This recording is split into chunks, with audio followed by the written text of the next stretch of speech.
Welcome back to Light Talk, where the paranormal and the supernatural is a part of our everyday lives.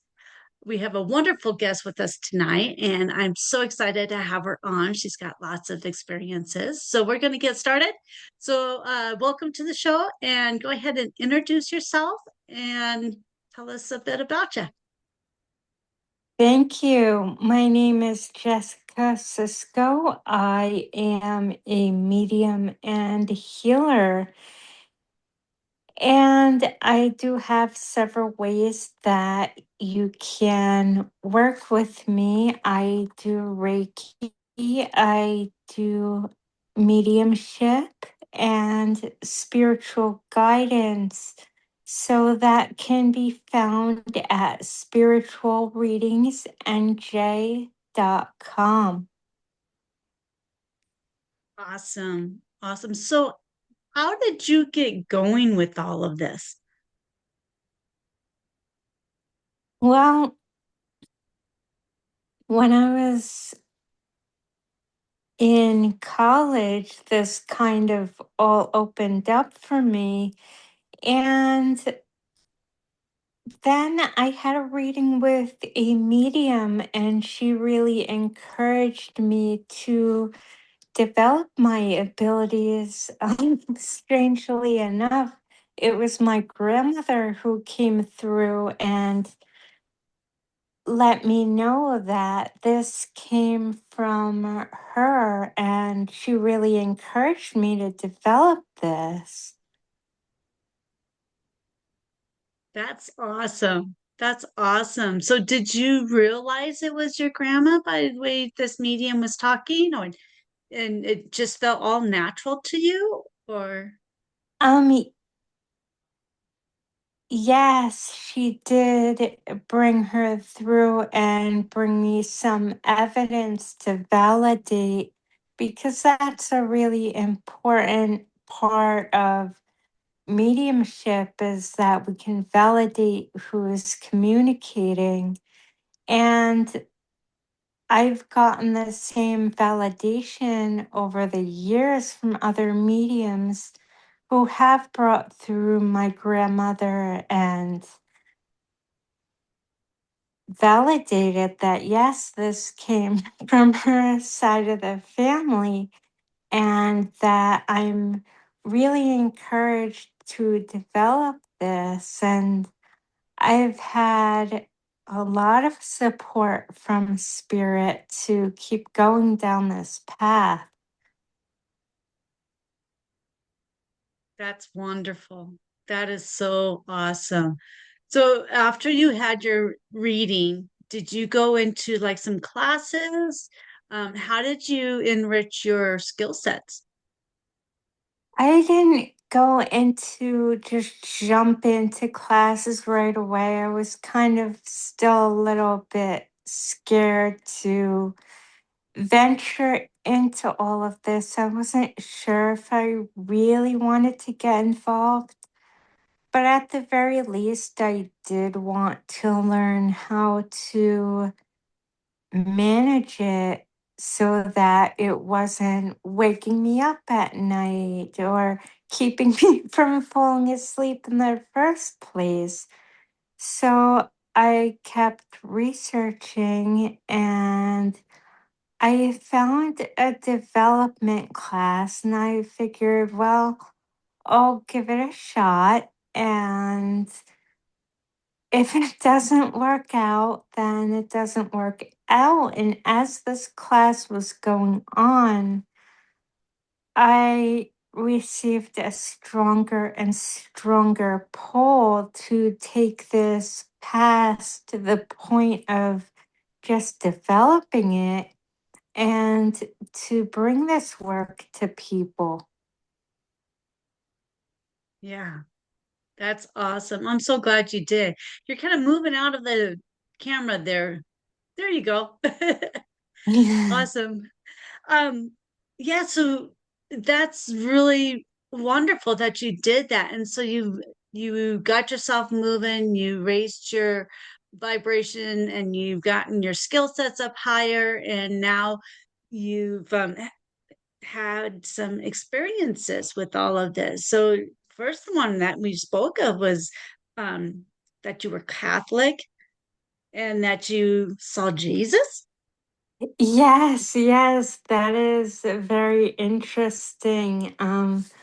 I was born and raised Catholic, and I did see Jesus at a very young age. I think I was about 5, and I was waking up from a nightmare, and I went to go get some water. And then I tried to get myself to go back to sleep. And I was kind of in that in between space where visions tend to happen. And I saw this, and I don't know how I knew it was white because I'm completely blind. So I don't know color. I can't see color at all. But I just knew it was white and it was getting brighter and brighter and brighter. And it kept expanding. And I just knew it was Jesus. And he said some things to me. And the most memorable one was, no matter what happens, I'll always love you. I'll never leave you. And Spirit has kept their promise to me ever since then. Beautiful, beautiful.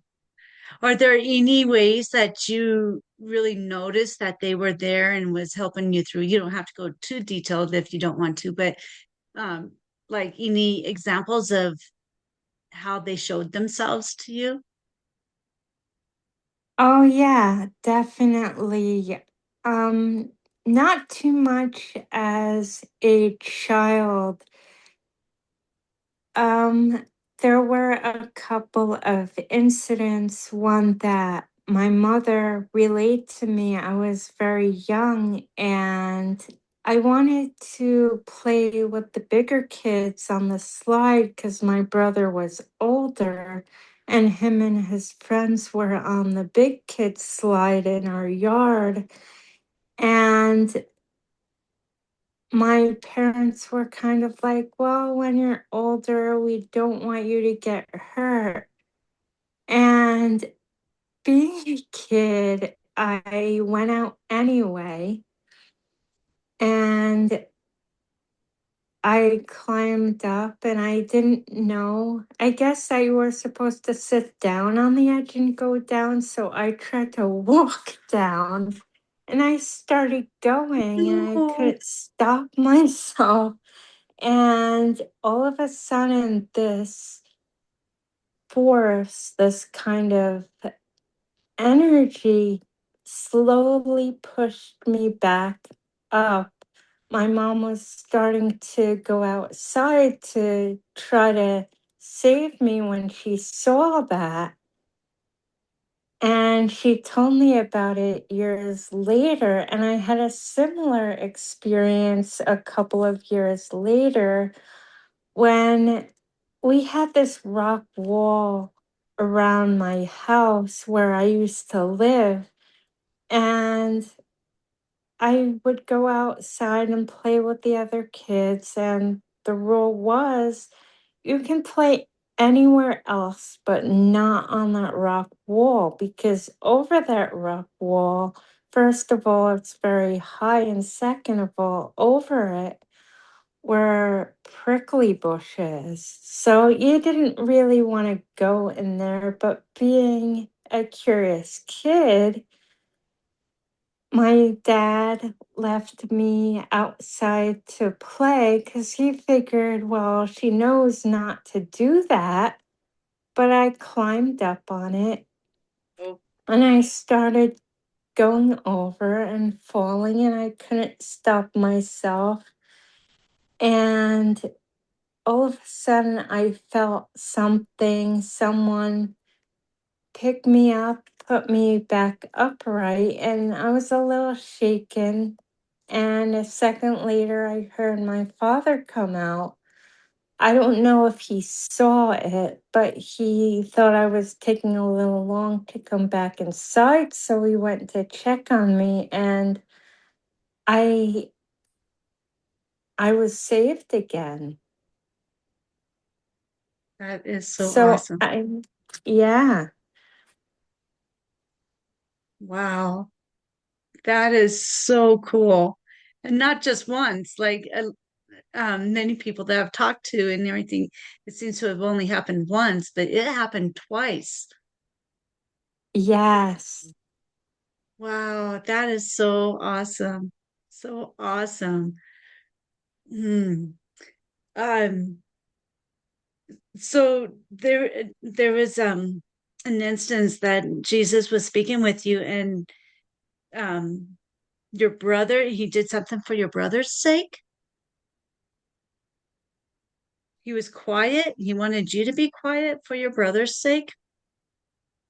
no. So what happened was, after that whole experience, I was so excited and I just wanted to tell everybody. So I went in and woke up my mom and told her what happened, because we were learning about Jesus in church. And I thought this was so exciting because I didn't hear about any of my friends seeing Jesus, but I just loved this experience. So I told her, and my brother came in and he heard this conversation, and he's like, "Why didn't Jesus come to me?" And I kind of learned that, like, maybe you don't share those experiences with everyone. And it, not that it shut me down for years, but I would say that it made me more cautious. Yeah, I can see how you get excited about it and you want to tell everybody. I'm kind of like that. I just want to tell everybody I'm so excited. This happened, this and this and this happened. So, well, guess what? Guess what happened? You get Mhm. excited about it. Yeah. Yeah, it's so exciting to have those experiences and because it kind of shocks you, but it's like it's comforting, but it's all kinds of feelings when things like this Yes. happen and it's amazing. So you do want to tell everybody. Yeah. But Yeah, so go ahead. it's also about respecting where they are on their journey. Maybe they're not ready for that yet because it's not their path. Yeah, true, true. Something for me to keep reminding myself of, but you get excited. So you want to tell everybody. So yeah, thank you for reminding me. Yes, it's not for everybody right now. So thank you. So do you have you were able to ask more questions to Jesus later on? Um, it didn't last long enough for me to ask. So it actually left me with a lot of questions, because if the church supposedly condemns it or doesn't even talk about it, then how did I have that experience? But as I got older and I learned about the Catholic saints, a lot of them had visions.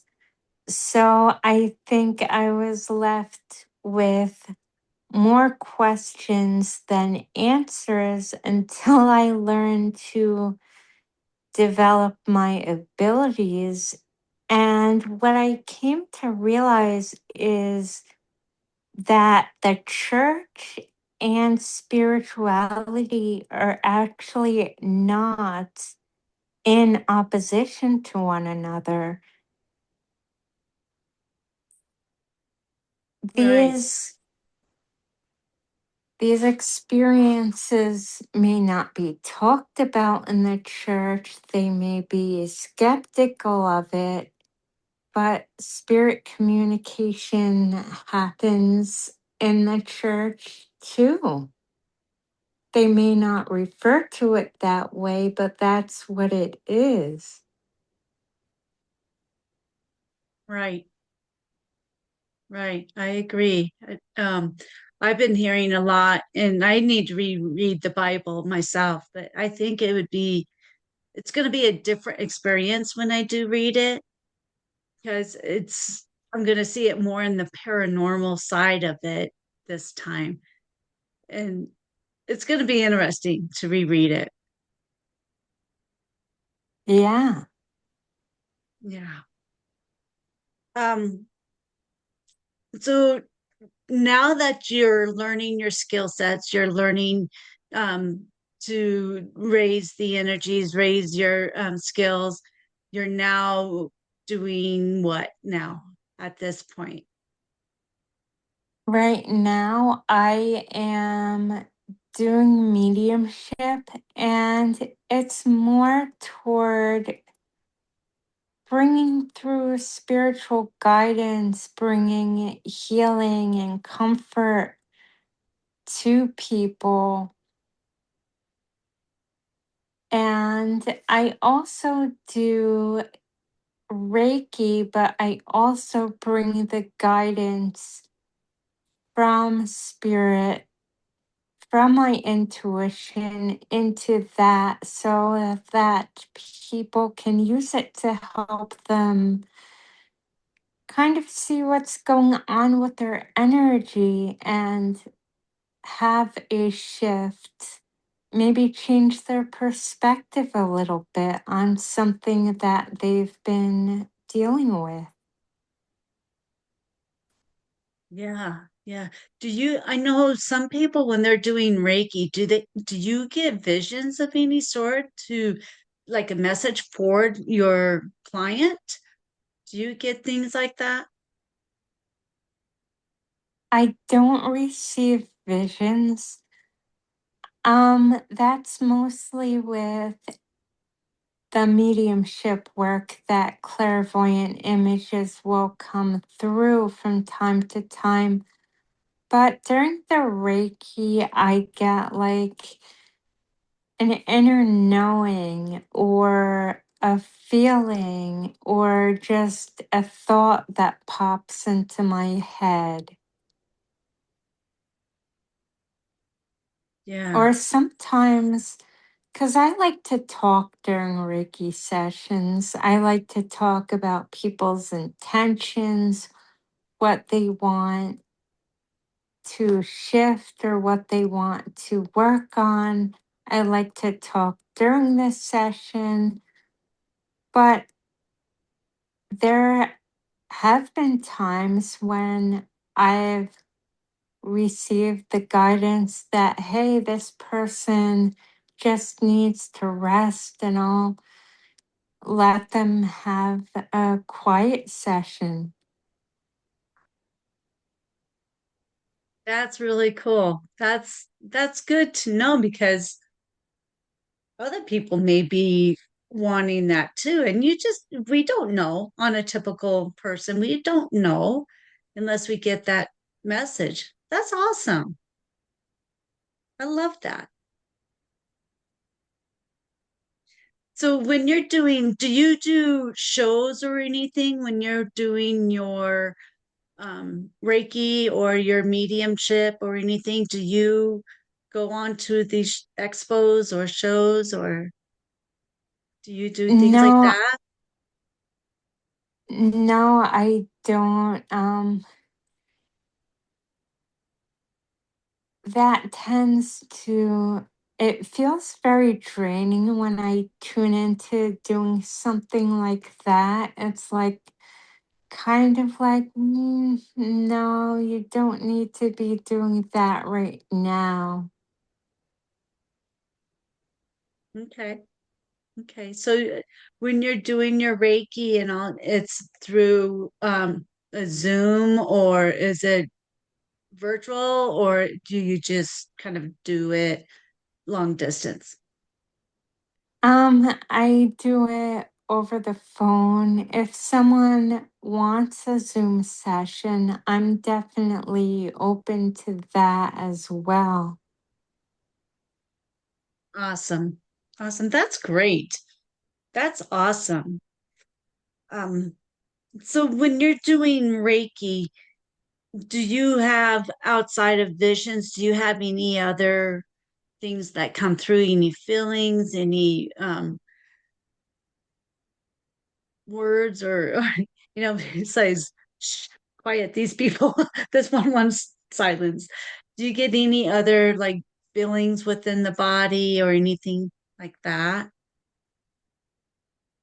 Sometimes what will happen is if someone needs work, let's say around the head, I'll feel a great deal of energy around that area. And then I'll ask them about it. And I've had it validated where, yes, I'm up in my head all the time. Yeah, I know my sister's a Reiki master, and I did a class with her. And we started doing the Reiki on each other. And this one lady was laying down, I was doing her Reiki, and I got to like her um, sacral sacral chakra area. Yeah. And I just got like dizzy and just almost nauseous. And it was crazy. It was just so much energy that went through me, and I had to walk away. It was a lot of Oh. energy. Do you get things like that? Like maybe in the beginning, now that you know how to control that? I didn't start with the Reiki until I was well into the mediumship. I didn't get that during sessions. It was more like during the attunement, I got really, really hot. Like I was overheating.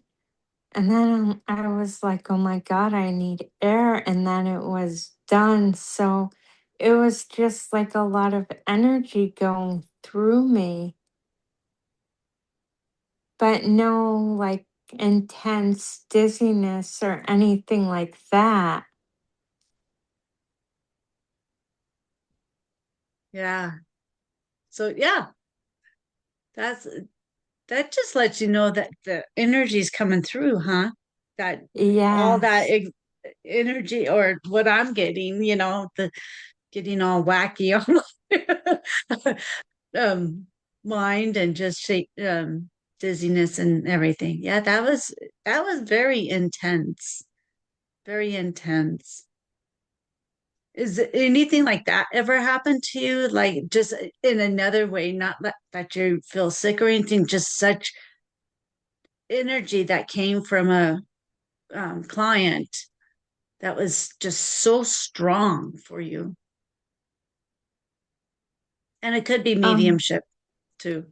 yeah, I definitely have gotten that in mediumship where the communicator would have an illness that made them really lightheaded or just feel really off, and they'll actually impress that feeling onto me.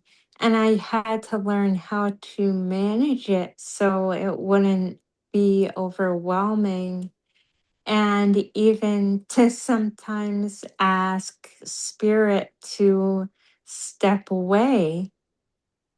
But as soon as the feeling was acknowledged as soon as I acknowledged it and the sitter validated it, it would be gone. Oh, wow. And I've That, had situations where the communicator had something like dementia, and my mind would go blank for a minute. And I'd be like, I don't remember how to finish this reading. And I would just have to give it as I received it. And luckily, it was validated because otherwise I might look crazy. But to me, those are all lessons in trust, trusting myself and trusting spirit. Not only that they won't harm me by giving me these sensations, but that what I'm feeling is absolutely valid. right, right. Wow. Um, since you have these connections and everything, have you had any of the paranormal outside of that? Like, um, have you had senses of someone touching you, or and your face is leaving the screen here, hun. There you go. Okay. Anything like that? Um, Yeah, so I also do trance mediumship, which also helps. It definitely helped manage those sensations that spirit sometimes brings me that I mentioned, because it's like learning how close do I want them to me versus when I'm doing evidential mediumship and I just want those impressions. I don't necessarily want them to work through me in that way. So I have had like touches on my head, feelings around my head, that kind of thing that let me know that they were coming around me. That's cool too. Yeah. So can you tell when spirit is coming near you? And is it with that tingling, or is it just a knowing sensation? Or Yeah, so when I started developing mediumship, I started getting what we call the bells and whistles, like the tingles, the cobwebs around the face. They're feeling the presence in the room. That lets us know that spirit is around. But as I started developing and learning to trust myself, and trust spirit, they kind of backed off with the bells and whistles. And it was just the inner knowing that when I sit to connect with them, when I intend to connect, they're going to be there. And sometimes I'm like, oh, but I want those bells and whistles back. But at the same time, I'm at the place where maybe I don't need them. yeah, yeah, you've raised enough to where yeah, that makes sense. And you'll be getting new and improved bells and whistles. So Yes.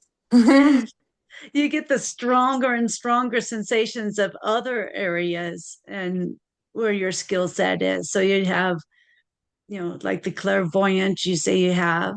And do you have any of the other clairs that really go with it, or is it just more of the clairvoyance? I am very I'm very clairsentient, which Okay. is the feelings, the impressions, and clairvoyant but I would say the clairvoyance was a lot stronger when I first started out, where I would just get this string of visions and string of images and have to piece them together. And of course, I got in my head like, I can't see normally, so how am I supposed to trust these? And I had to learn to trust them. And if I didn't know what something was, when spirit would give them to me, I learned to go back to them and ask, either show it to me, give it to me in another way, or when all else fails, just put the thought in my head of what that object is, and I'll learn to associate it with that.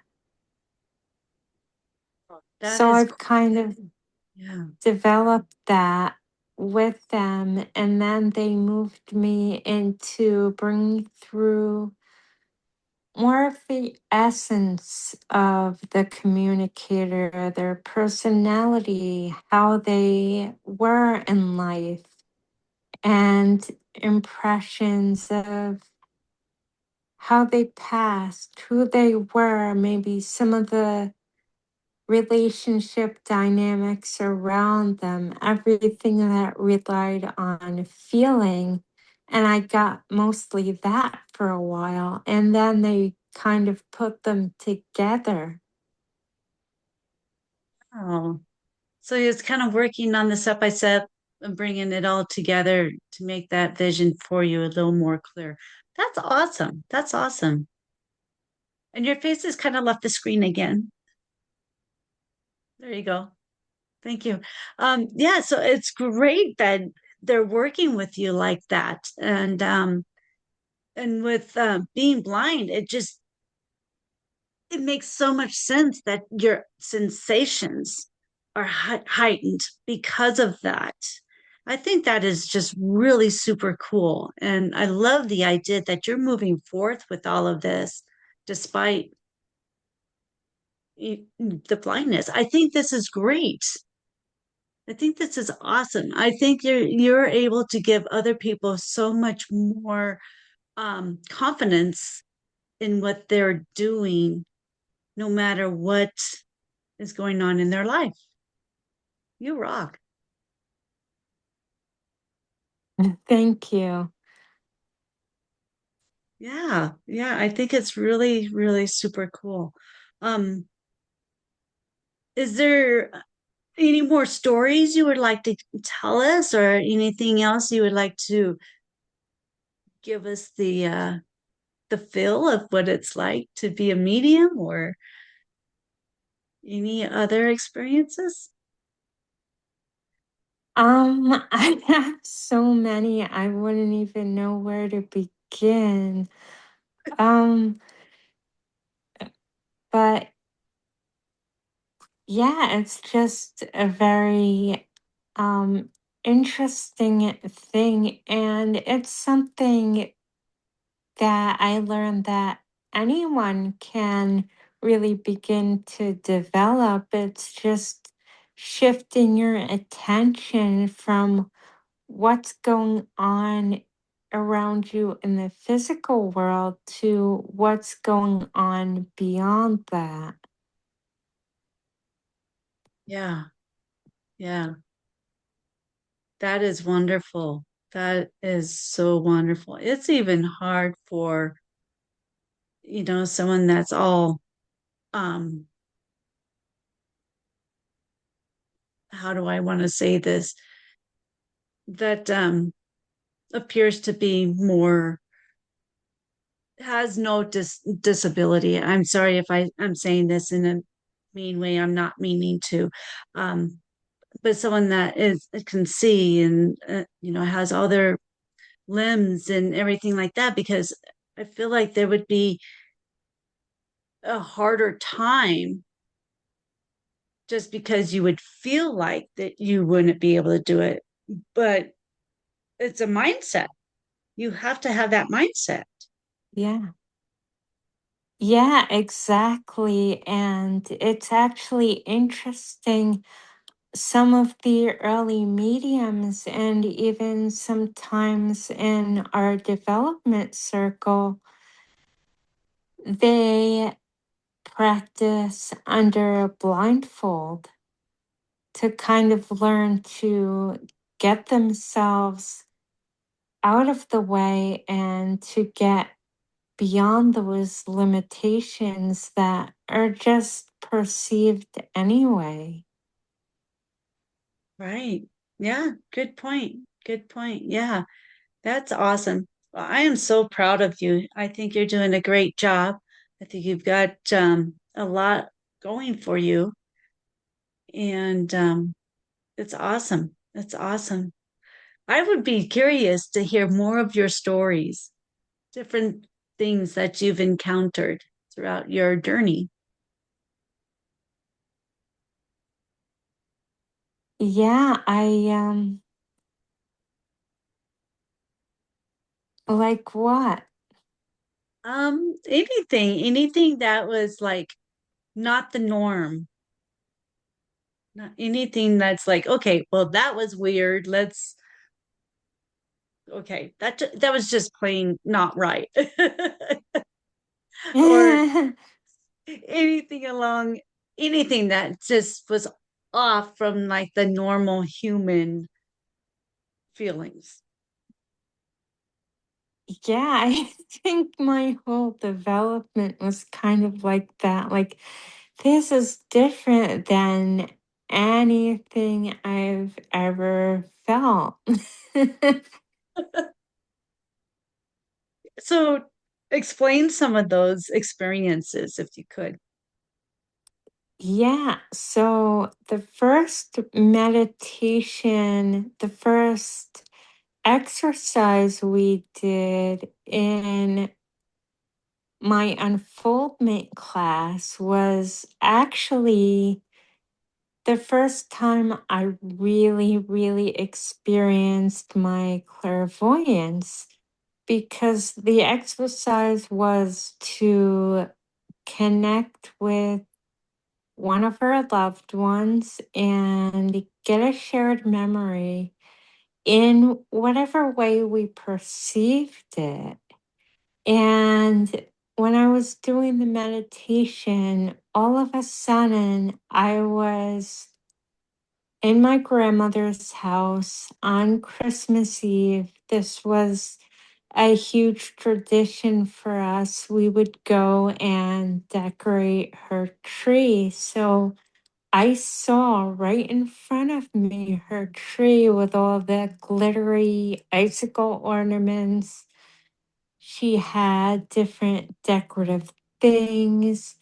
And I was like, my jaw hit the floor nearly, because I'm like, first of all, how am I seeing this? And second of all, just what a great experience to be able to connect with someone in that way. So the first time you had a clairvoyance experience, how did you react to that? I was shocked. I mean, several years ago, before that, I was actually getting a psychic reading, and the psychic told me I was very clairvoyant, and I was like, no offense to you or your gift, but I was born blind. There's no way this could happen. And she just was completely unflappable. She was like, well, have you ever had really vivid dreams? And I said, yeah. And she said, sometimes that's a sign that the third eye is starting to open. So just look for that. And so that experience was validated during that class. And I felt a little silly, like, well, maybe I shouldn't be so skeptical, quick to dismiss things. Yeah, because I'm sure that was quite amazing to see things that you've never seen and to know what it was, or maybe you didn't really know what it was. So that's why they had to explain some of those things to you, correct? How Spirit had to explain it Yeah, because you like wasn't sure some, what they were. yeah, I mean, all I had was either how I imagined something to look like or what I felt with my hands, and then created a picture of that in my head or had it described to me. But it's still part of my reference library, so Spirit was still able to use that. That's so awesome. That is so awesome. I've seen this show that shows people going in and they would be blindfolded.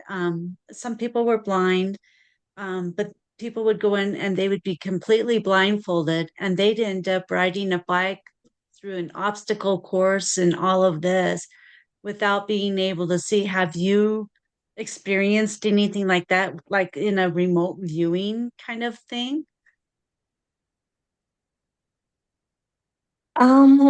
We have had exercises where we would visually walk through the spirit's house and the person's loved one's house and receive evidence that way, or receive information about what's in their kitchen and it could tell us something about them. So, yeah, I was able to do that, and it takes a lot more concentration than, say, the clairsentience, but it does work. That's amazing. That's amazing. So if you was to pick up an object, you would be able to feel that and get information off of it. Yes, I've done that, and I've also read photos. Um, Also in my development class, my first reaction was, I'm not sure I can do this. And the teacher said, well, just try it. So I did. And it turned out that all of this information came to me and it was validated. That is wonderful. That is so beautiful. I love it. I love that. Wow. So you've really come a long ways. And so what do your parents think about this? What does your family think about you doing all of this stuff and being able to see Christmas trees as a child and all of this? What do they think? Um, I was kind of scared to tell them because I have a great aunt who has these kinds of experiences, but they frightened her so much that she shut them down, and she kind of scared everybody else about them too. So I told my mother the day that I was going to my unfoldment class, and she said, oh, do you feel like you have abilities like your aunt? And I said, yeah. And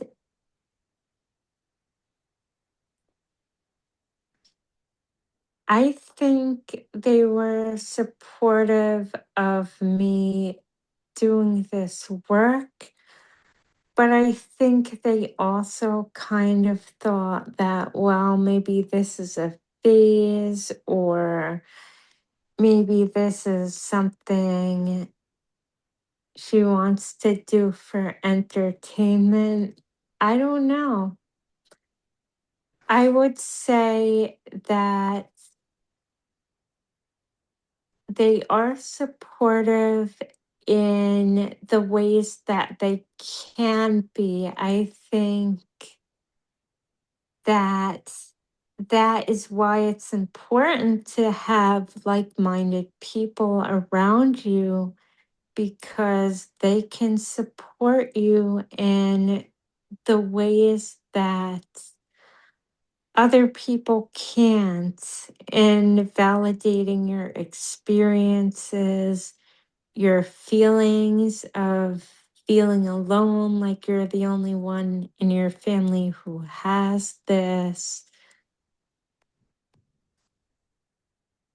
Does Right. that make sense? Oh, yeah. Yeah, definitely. Yeah, my family's kind of the same way. They they're skeptical. Some of my family is skeptical, but they're very supportive. So it's like you do you, but yeah, whatever. Yeah. Yeah. So that's I get that. I get that. I understand it. Yeah. Yeah. So did you have any experiences like when you got older and everything with friends? Did you have any friends that you can confide in with all of this, or did you have to wait until you get into these classes? Um, I didn't really have people I felt I could confide in. I did have a friend in college who kind of pulled it out of me, because that's when my abilities started really opening up, and there were times that it disturbed my sleep. And we were hanging out, and this was around the time the Long Island Medium was coming out and getting really big. And I kept yawning, and she's like, "Oh, are you okay? What's wrong?" And I didn't want to tell her because I was afraid she would think I was weird, or since I was in the social work program, I didn't want it to get around there. I was feeling presences and hearing voices. So I didn't want to tell her. And she's like, "You can tell me, I won't tell anyone." So I told her that I was feeling these presences. And she said, "Oh, you mean like the Long Island Medium?" And I'm like, "Who's that?" And she had me watch the show with her the next week. So I was like, "Oh, I don't feel so alone now. Thank you." That's awesome. Yeah, we all need that um verification with that. That's good. I think that friend of yours, that's really helped you along, I think. Sounds like she's really helped you move forward in this and not feel so alone. Yeah. Yeah. And I Wow. did, before I went to school, when my grandmother was still alive, or right after she passed, we started, not every week, but we visited the local spiritualist church a couple of times, because my grandmother has had readings. When she lost her daughter, my aunt, and it brought her comfort. So we just went to see what it was all about. So I kind of knew that there were other people who are dealing with that. But at the same time, I had this thought that you somehow had to be more enlightened or more experienced to be a medium. Yeah. Yeah. And you do. You kind of have that vision that okay, only these certain people can do this. And it's I don't know how to explain that, but it is. It's like you only see the people on TV or on YouTube or wherever with all of those skills, and you think only they have the skills, nobody else can have those skills, but that's wrong. We all have the Yeah. skill. Yeah. And you don't even have to be blind or have a grandmother who had this ability on her side of the family to have it. It Right. could just be something that you feel called to develop. Right. Right. Exactly. Exactly. Awesome. Do you have any more stories? We'll take them all. Um, um, I'm sure I do if I thought about it. But I mean, is there anything specific that you wanted to know about? Oh, there's anything that really comes to your mind, anything special. I have a lot of more of the paranormal stuff that's happening with me. So to have um like mediumship and things like that, I have a couple of them, but I have more paranormal. So it's different with you because you have more of the mediumship, but just any stories with that. Any stories that you can come up with. Um, huh, I don't know. I guess after all this time, I feel like they're so ordinary. They're so part of my life working with spirit that it seems like normal to me. It doesn't seem like a story that is out there that, you know what I mean? Yeah. Yeah. It's just too normal. Yeah. Okay. Okay. Well, awesome. Well, I sure appreciate you being on the show. I mean, you're welcome to come back and tell us some more when you come up with some more of your stories and experiences with all of it. Just let me know. Okay. Okay. Well, thank you so much for being with us today. I appreciate you being here.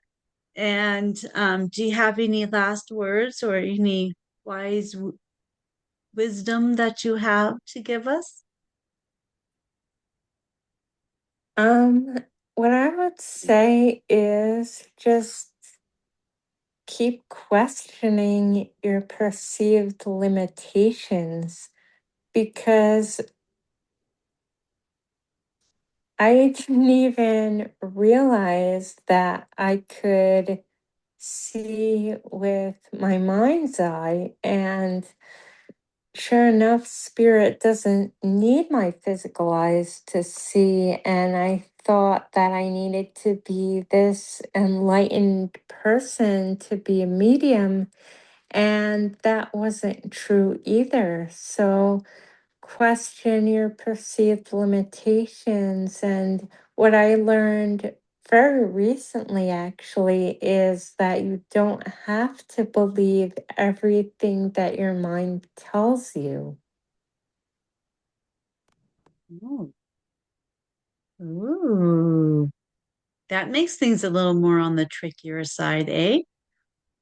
Yeah, well, the mind kind of tells you everything you can't do, feeds you with doubt, Mm. and that's going to just hold you back when really you have all these abilities inside of you that you haven't tapped into, even if you don't want to tap into them.